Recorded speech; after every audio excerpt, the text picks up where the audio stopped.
Bismillah ar-Rahman ar-Rahim, salam alaikum wa rahmatullahi ta'ala wa barakatuhu. Que la paix soit avec vous, où que vous soyez, qui que vous soyez heureux, soyez bénis, bonnes vacances si vous êtes en vacances.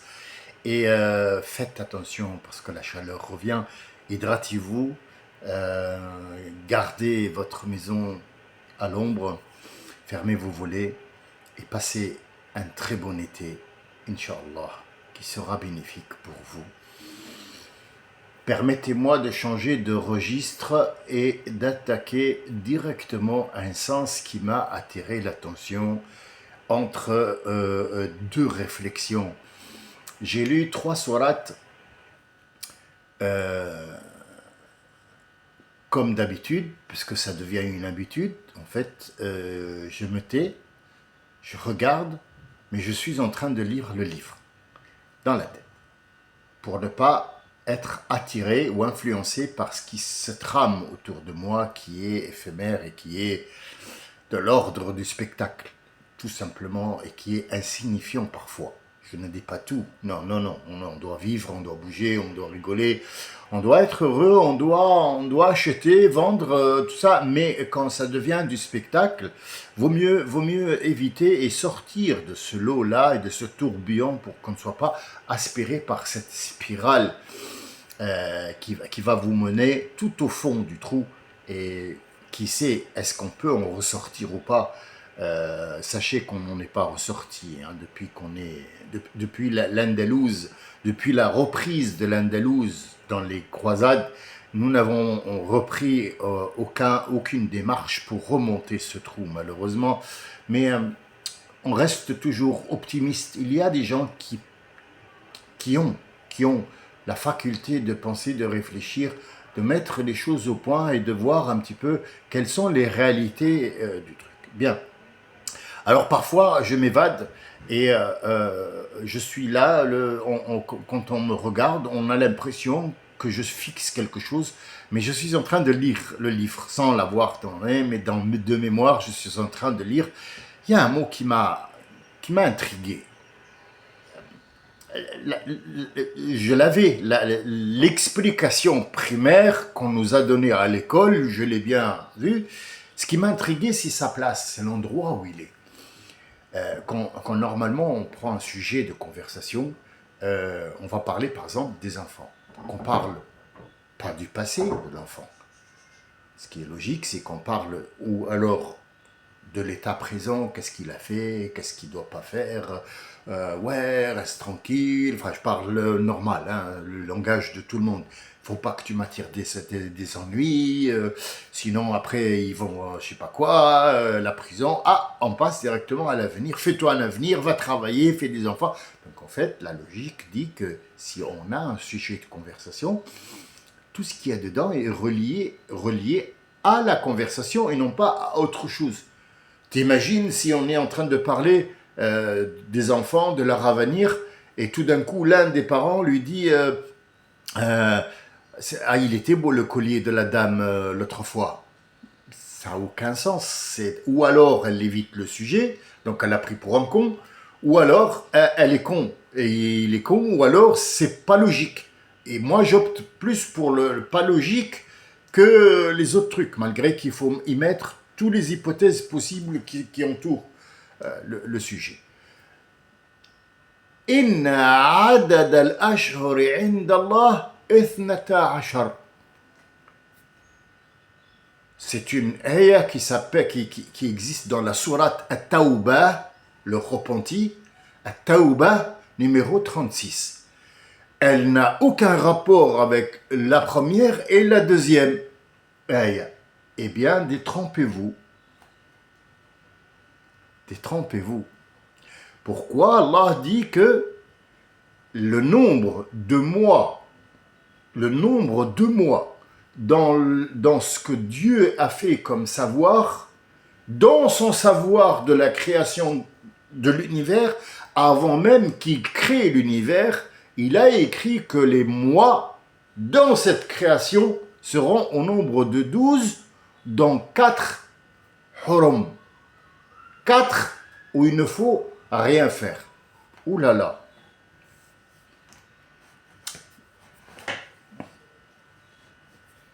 Qu'est-ce qui se passe? Pourquoi Dieu nous parle de ça et pourquoi il nous dit pas j'ai créé les arbres, il y a un réseau de veines en bas de la science en fait quoi. Non, cette science-là, tu vas la découvrir toute seule ou tout seul. Tu vas savoir que les arbres en bas, il y a tout un réseau et les arbres se parlent. Comme par exemple, j'ouvre la parenthèse pour les gens, chaque fois je donne une petite information qui est de l'ordre de l'intellectuel. Est-ce que c'est dangereux de ne pas l'avoir? Non, mais c'est bien de connaître que quand il y a un arbre qui est atteint par exemple par un parasite, il prévient pas tous les arbres, il prévient juste les arbres de son espèce à lui, qui sont de l'autre côté de la Manche. Il leur dit j'ai été attaqué et bientôt ça sera ma fin, attention, protégez-vous. Donc l'arbre va commencer à faire une autre sève spéciale qui va empêcher ce petit insecte de venir s'installer en elle. Il a été prévenu. Un arbre, oui. Mais comment il a fait? Les réseaux souterrains. Les réseaux. Il y a des arbres qui se bagarrent. C'est le combat éternel entre les arbres. Il y a un arbre qui va prendre le soleil, il y en a un autre ça va pas lui plaire. Ça va pas lui plaire que l'arbre prend tout le soleil, donc il est voué à l'extension. Donc l'extension, il est voué à disparaître. Qu'est-ce qu'il va faire? Il va se mettre en accord avec un mycélium, qui est un champignon, et il va lui donner des promesses, il va lui promettre un échange contre un échange pour qu'il puisse abattre cet arbre-là, pour qu'il puisse bénéficier du soleil. Dans les arbres. Mais vous avez rien vu encore dans les arbres. C'est tout un monde. C'est un monde à part. Les arbres qui ne bougent pas. Non, c'est toi qui ne bouges pas, c'est pas les arbres.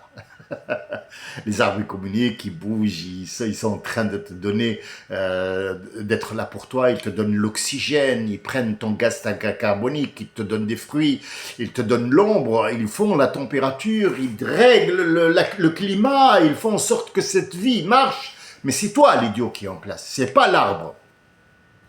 Fermons la parenthèse des arbres. 12 mois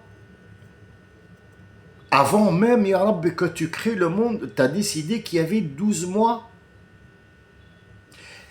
Mais pourquoi c'est évoqué là, comme ça, sur le Tataou, on était en train de parler de gens qui ont commis des fautes avec le prophète, qui n'ont pas voulu aller combattre, et il y a des gens qui ont trouvé des excuses et des machins et des trucs, et ils ont été mis à part, donc l'histoire elle est énorme, mais en fait c'est l'histoire, Dieu il nous raconte l'histoire des gens qui étaient avec le prophète, ses amis, ses compagnons, qui ont décidé de ne pas aller, et puis les Israéliens qui étaient là-bas, enfin les Israéliens non, les Juifs, qui étaient là-bas et qui ont dit ouais mais nous on n'est pas prêts pour aller se battre pour une cause qui nous intéresse pas, nous on n'en a rien à foutre de votre guerre et ainsi de suite, c'est le commerce qui nous intéresse. Donc tout ça on va le trouver en surface,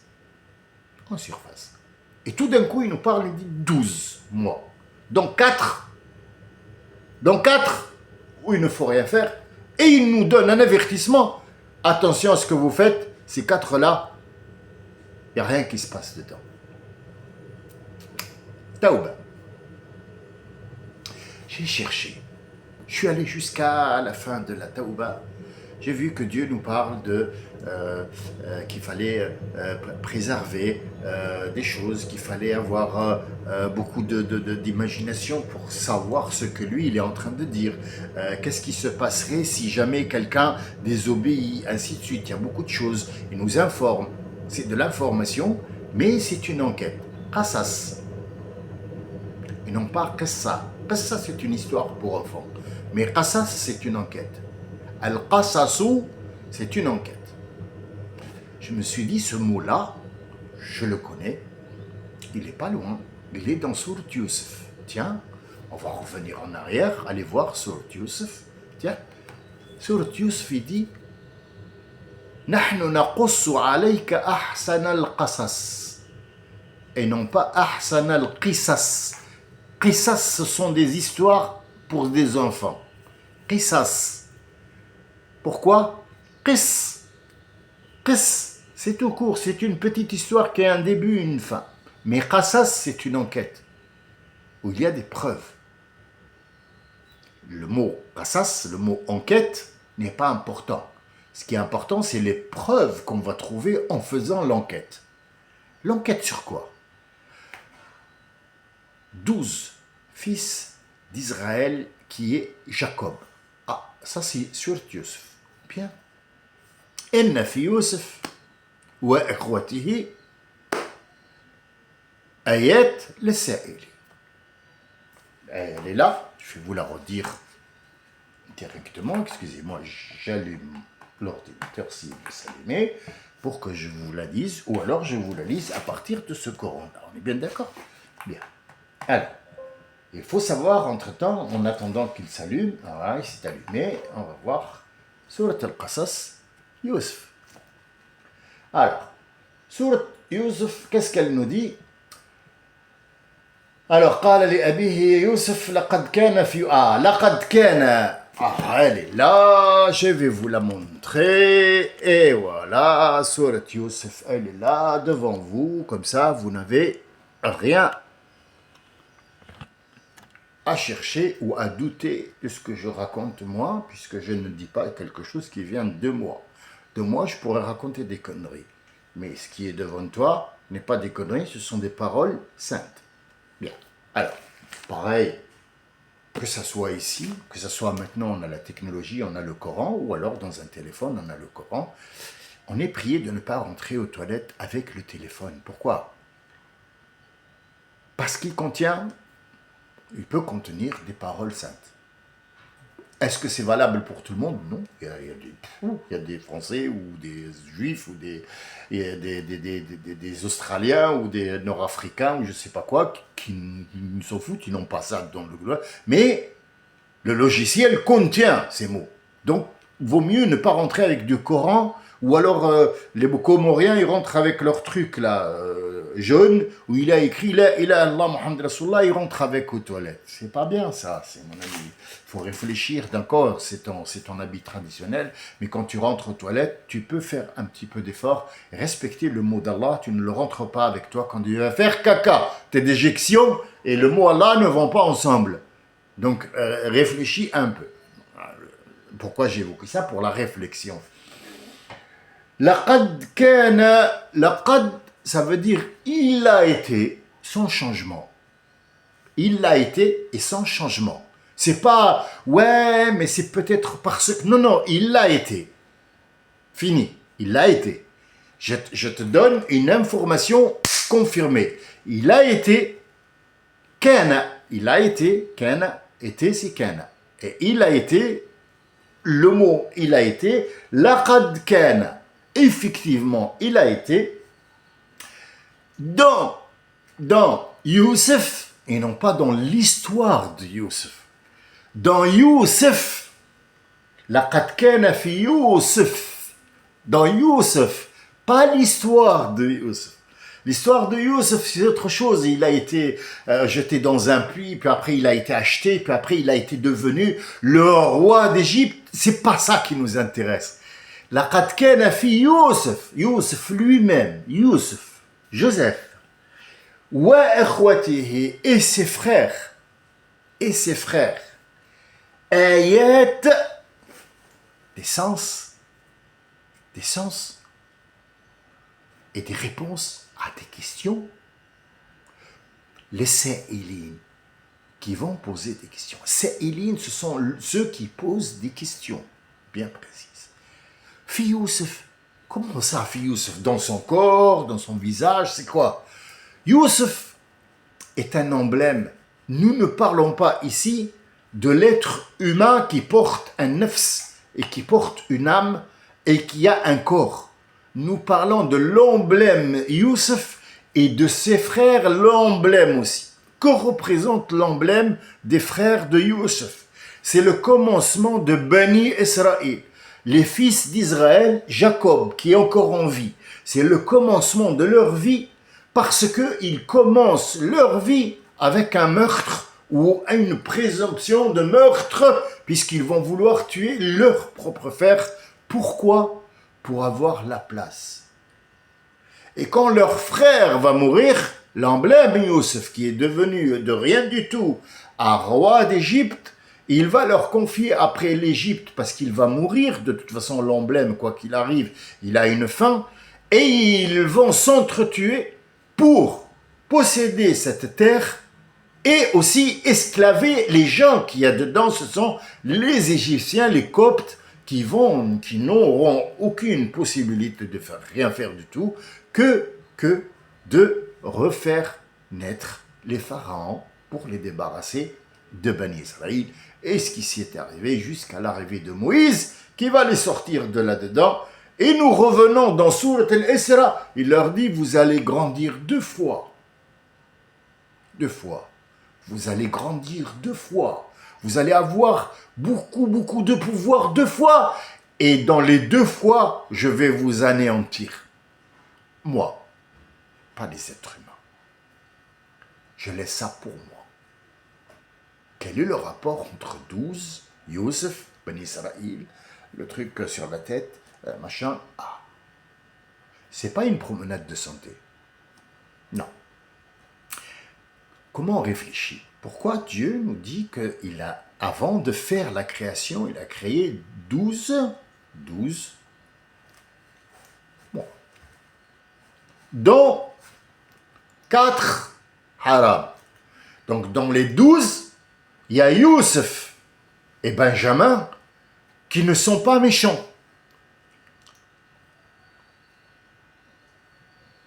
Combien il en reste? 10.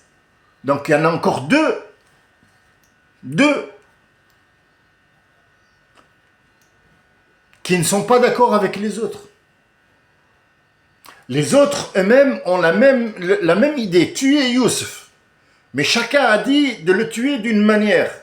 Chacun a une idée comment tuer. Sauf que les 2 autres, il a dit Etrahuhu arvan, c'est mieux. Ne le tuez pas. Non, on est d'accord avec vous à moitié, mais le tuer, non. Donc en fait, dans le mal, il y a toujours 2 biens. Là, est-ce que Dieu parle de Bani Israël tous? Bani Israël, il n'en a que 12. Les Juifs, combien ils sont, les Hébreux, à cette époque-là? Énormément. Il y en a beaucoup. Il y en a beaucoup. Il va y en avoir beaucoup. Donc, est-ce que tous, ils parlent de... Non, ils parlent de 12. Pourquoi 12? 12, c'est l'année. Toute l'année. Sur les 12 mois, que ce soit on parle de Bani Israël ou que ce soit on parle du jour, des mois qui vont venir, qui vont vous fatiguer, c'est pareil. Que l'on parle d'une personne qui va te faire du mal ou un mois qui va te faire du mal, c'est pareil. Venons décortiquer les 12 mois. Qu'est-ce qui se passe dans une année? Dans une année, qu'est-ce qu'il se passe? Il se passe qu'il y a un hiver, un été. Il y a une personne qui m'a écrit, qui m'a dit « Ouais, je pense que c'est une connerie que tu dises qu'il y a juste 2 saisons et qu'il n'y a pas... sinon, pourquoi les Arabes ont nommé le printemps et l'automne dans les mois ?» Alors, déjà, mon ami, je ne vais pas être vulgaire avec toi, on est bien d'accord, on va rester très correct. Il n'y a pas dans le nom des Arabes, des mois en arabe, il n'y a pas de Kharif. On est bien d'accord? Al-Kharif, c'est l'automne, il n'existe pas. Rabia, oui, mais Arabia, c'est quoi? Qu'est-ce qui veut dire par Arabia quand les Arabes ont nommé le printemps Arabia? Ça veut dire quoi? Arabia. C'est quoi Arabia? Il faut savoir, avant de parler, mon ami, il faut parler en arabe pour savoir le sens du mot en arabe et pouvoir après traduire ce que tu peux traduire ou t'approcher d'une traduction qui pourrait emmener cette personne qui est française ou allemande ou anglaise ou plus de la réalité que les conneries que tu me racontes. Le but que cette intervention, le but de mes interventions, c'est que je vous dis que toutes ces traductions vous mènent sur un trajet qui est faux. Qui est faux. Et Qassa, j'ai eu une discussion avec un arabe qui parle en arabe et on parlait tous les deux en arabe littéraire. Et il n'a pas pu me convaincre, il m'a dit, ouais, mais c'est pareil. Mais subhanallah, c'est pareil de quoi? C'est Dieu qui écrit, c'est pas toi. Toi et moi, on peut se tromper sur ce qu'on dit, sur ce qu'on écrit. Dieu ne se trompe pas. Qasas, ce n'est pas qisas. Et le kasara et le fatha, ça n'a rien à voir. C'est tout un art, il faut aller à l'école pour comprendre tout ça. Pour pouvoir comprendre l'arabe, il faut comprendre l'arabe avec la grammaire et la conjugaison. C'est simple. On ne te demande pas de devenir un grand littéraire en arabe pour pouvoir déchiffrer. Non, les principes tout simples. Le shakl, par exemple, il y a 4 shakls. Il y a le fatha, le dhamma, le kasra, le fatha. C'est tout ce qu'il y a. Tout ce qu'il y a. C'est avec ça, on a une multitude de compréhensions. Qu'on dit el-babou, c'est pas comme on dit el-baba, et c'est pas comme on dit el-babi. Ça n'a rien à voir. Ça change tout. Tout change. Avec ce petit trait, tout change. Donc si on n'a pas le savoir de ces petits traits, on ne peut pas comprendre l'arabe. Donc tu ne peux pas traduire et donner un sens aux gens pour qu'ils cherchent quelque chose qui n'existe pas. Et ici, quel est le rapport entre les mois? Les mois, il n'y a pas de... C'est pas parce qu'il y a 4 saisons. Je vais te donner par exemple لإلاف قريش إلافهم رحلة الشتاء والصيف. Dieu il te dit ici dans une sourate qui s'appelle Quraysh, إلاف قريش. Quraysh, tu la trouveras dans les ils sont 114, dans les 10 derniers tu vas trouver Quraysh. لإلاف قريش إلافهم رحلة الشتاء والصيف. شتاء صيف, hiver été, point la ligne. Quraysh ne connaissait que 2 saisons. Et pourtant, c'est eux qui ont nommé les mois. Dhu Rabi' al-Awwal, Rabi' al-Thani, Dhu al-Qa'da, Dhu al-Hijja, ainsi de suite. Alors, Inna adad al-ashhuri 'inda Allahi 12.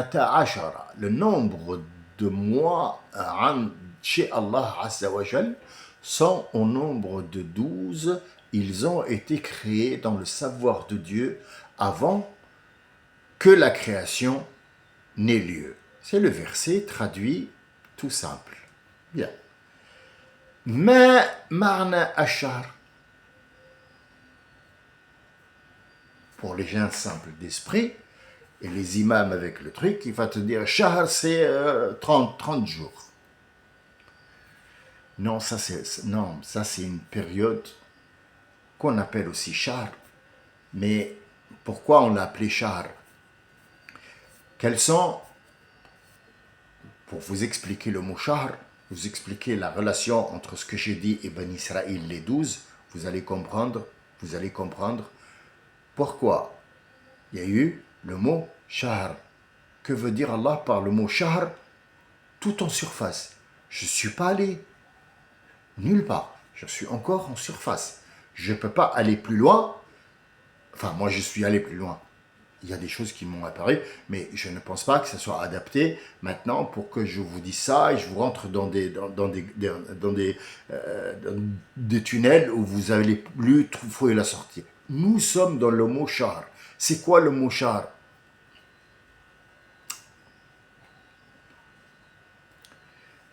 En arabe, parler de la Tunisie, machin truc, on dit à la télévision, on est en train de regarder un film, un truc, on dit والآن صفحة إشعار. Où? صفحة quoi? Une page de quoi? De réclame. Ah, une page de réclame. J'ai entendu ce mot-là en français, réclame, d'accord.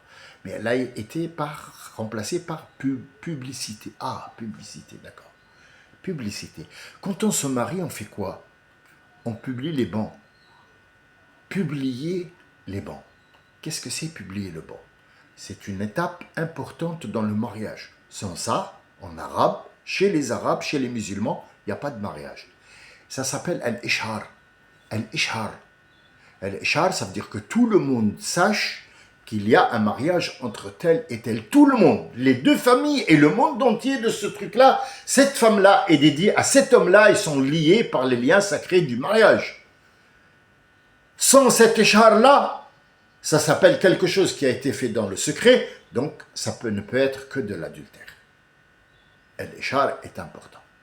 Et l'ishar aussi, c'est quelque chose à qui on fait connaître aux gens. Bon, je veux pas faire de la publicité, mais cette eau, elle contient beaucoup de magnésium. J'ai fait ma publicité, j'ai dit à tout le monde que cette eau-là, il y a du magnésium dedans, allez-y, achetez-la. Al-ishar. Al-ishar, donc al-shar, c'est le masculin singulier. Al-shar. Donc al-shar, ici, il y en a 12 choses que les gens doivent connaître. Il ne parle pas de 12 mois, il parle de 12 choses importantes que les gens doivent connaître. Doivent connaître. Où on va les trouver? Dans Surat At-Tawbah après. Tu ne tueras pas ton prochain, tu ne mentiras pas, tu ne voleras pas, tu ne te dis pas quoi. On va les retrouver. Et dans Yosef, on va te dire ces 12 choses qu'on les laisse et qu'on leur donne de la valeur et qu'on les utilise. Voilà ce qu'ils font après toi et à Yosef. Et ils vont détruire le monde et ils vont se réduire en esclavage. Et là, c'est Dieu qui va les anéantir. Donc ici, Ash-Shahr, ça veut dire les choses que tu dois savoir, que tu dois connaître, qui sont impératives pour ta vie. C'est ça, Ash-Shahr. Ce n'est pas le mois 30 jours, sinon celui qui a écrit que le mois est de 30 jours n'est pas un Dieu. C'est quelqu'un qui a dit, allez, vous savez quoi? Bon, allez, on va faire 30 jours, ça y est, juillet, c'est bon. Après, on passe au mois de mai. Ça ne peut pas être un Dieu. Si le sens est basique, ce n'est pas l'écriture d'un Seigneur. L'écriture d'un Seigneur ou les écrits d'un Seigneur doivent être remplis de sens. Et ils sont minés. Ils sont minés. Il n'y a pas un seul endroit où il n'y a pas un seul pas. Il n'y a pas un seul pas. Il n'y a pas un seul orteil. La distance d'un orteil où il n'y a pas une mine de sens. Boum! Et cette petite mine de sens, tu peux y passer des mois dans ce sens-là et tu n'as pas terminé de savoir. Donc ici, les 12 mois, ce sont les 12 choses qui sont importantes dans la vie, que tout le monde doit connaître. Ils ne sont pas 12 mois. Et Bani Israël, ils sont 12. Seulement 12. Les autres sont concernés. Il y a des Juifs qui n'ont rien fait, qui sont contre leur État. Oui. Beaucoup. Qui? C'est les sionistes. Mais les sionistes, ils sont beaucoup. Ils sont 12. 12. Ils peuvent se permettre de tuer des enfants? Oui. Ils étaient grands, ils allaient tuer leur frère qui avait 9 ans. Bon, les écrits nous disent que c'était 6 ans. Moi, j'opte pour 9 ans, mais c'est juste quelque chose qui me concerne moi, parce qu'à 9 ans, Dieu s'est adressé à lui pour lui dire « T'inquiète pas, ce que tes frères ont fait, ils vont le voir de leurs propres yeux. Et comme il te sera fait, il leur sera fait. C'est une promesse de Dieu, c'est moi Dieu qui te parle. Va. » À 6 ans, on ne peut pas comprendre ça. 12. 9. Oui. 6 ans. Non. Donc ici, nous avions bien compris le mot mois, shahr. On ne parle pas du mois 30 jours. On parle des 12 choses que tu dois connaître. J'espère avoir le temps la prochaine fois de vous parler de ces 12-là que je vais sortir de Surat At-Tawbah et de Surat Yusuf. Vous allez voir les 12 qui ont été donnés à Moïse concernant Bani Israël, parce que c'est ça le rapport entre les 12 Bani Israël et les 12 mois, c'est ça. Surat At-Tawbah et Bani Israël, ils sont un petit peu loin, mais ils sont raccordés par le mot 12. Ça veut dire 12 choses qu'ils ont fait qui n'ont pas été bien. Donc 4 où il ne faut jamais aller. Hurum. Ils sont interdits Ces 12 choses sont interdites. Mais est-ce que ça veut dire qu'ici, on ne parle pas de moi non plus? Si, si. Ça, c'est le moi, on peut l'utiliser comme étant une compréhension simple pour les gens simples. On n'est pas tous des génies et on n'est pas tous des prophètes et on n'est pas tous des intellectuels, on n'est pas tous des astronautes. Non, il y a des cons entre nous, il y a des gens normaux, il y a des toubibs, il y a des éboueurs, il y a des menuisiers. Le menuisier va te parler que d'essence de bois. Comment rentre le bois comment il vieillit, comment c'est tout ça. Tu peux rester avec lui 10 ans, il ne parlera que de bois. Et tout est rapporté au bois. Un ingénieur ne te parlera que des actes. Ouais, mais si par exemple on faisait ça, voilà. C'est en fait toute personne parle que de la chose qu'il connaît, mais Dieu veut que tu parles de plus de la chose que tout le monde doit connaître.